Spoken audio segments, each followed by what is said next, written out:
Have you ever been tempted to turn away from the truth because you knew it would make you look bad? Or have you ever not stood up for something that you knew the Lord was calling you to stand up for? Or have you ever just let somebody walk all over you spiritually because you didn't want to hurt their feelings? All these things are forms of letting other people be gods in our life and are what I like to call spiritual codependency. Now, this is what the story is about today. Now, our reading today is from Matthew 10. And when he had called his 12 disciples to him, these 12 Jesus sent out and commanded them, saying, "Do not go into the way of the Gentiles, and do not enter the city of the Samaritans, but go rather to the lost sheep of the house of Israel. Now whatever city or town you enter, inquire who in it is worthy, and stay there till you go out. If a household is worthy, let your peace come upon it. But if it is not worthy, let your peace return to you. And whoever does not receive you, nor you hear your words, when you depart from that house or city, shake off the dust from your feet. Assuredly I say to you, it will be more tolerable for the land of Sodom and Gomorrah in that day of judgment than for that city."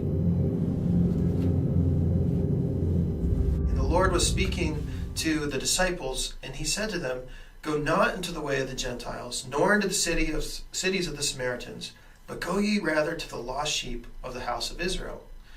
Now, on the literal level, this can sound kind of harsh. He's saying, go to people who are in the church already, not to people not in the church. But on a deeper level, the lost sheep of the house of Israel represent those who are lost and want to be found, those who are receptive to the Lord's message. These are the people the Lord wants that message to be focused on.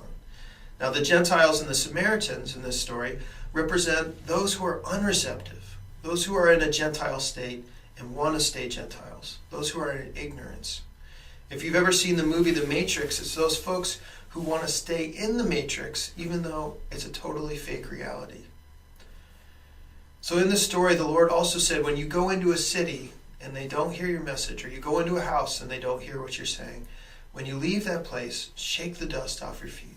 Shake it off. Don't worry about it.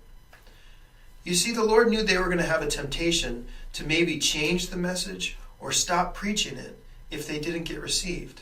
And the Lord wanted them to be ready for this so they could preach over and over and over again and not be tempted to turn away from the message, to focus on that next opportunity to share the word and to find that lost sheep of the house of Israel who wanted to hear the message, to focus on the receptive.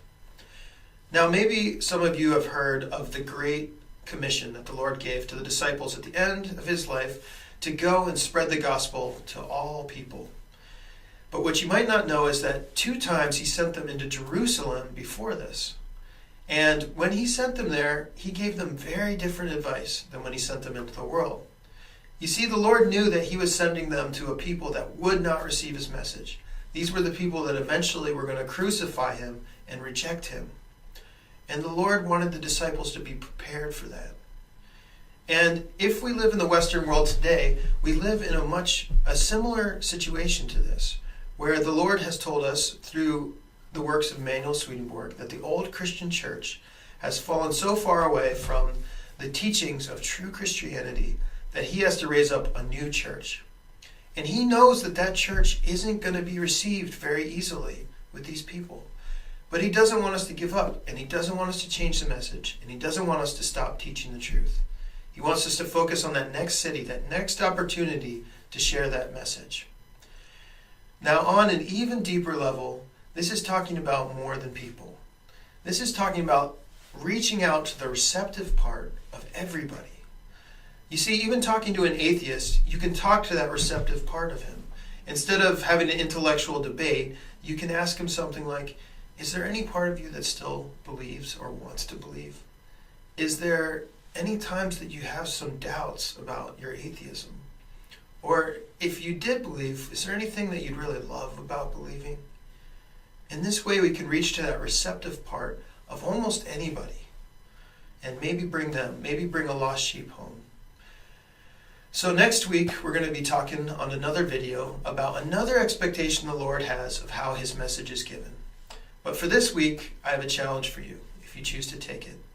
Think of a message giver in your life, somebody who has stood up for the truth that you really respect, and go and tell them about it. If our church learns to give encouragement to our message givers, if we say amen when truths are being spoken, if we have expectations that the Lord's message is given in the way that he wants it to be given, then our church will be healthy and it will begin to grow. The Lord said to the disciples, "Go not into the way of the Gentiles, nor into the cities of the Samaritans, but go ye to the lost sheep of the house of Israel."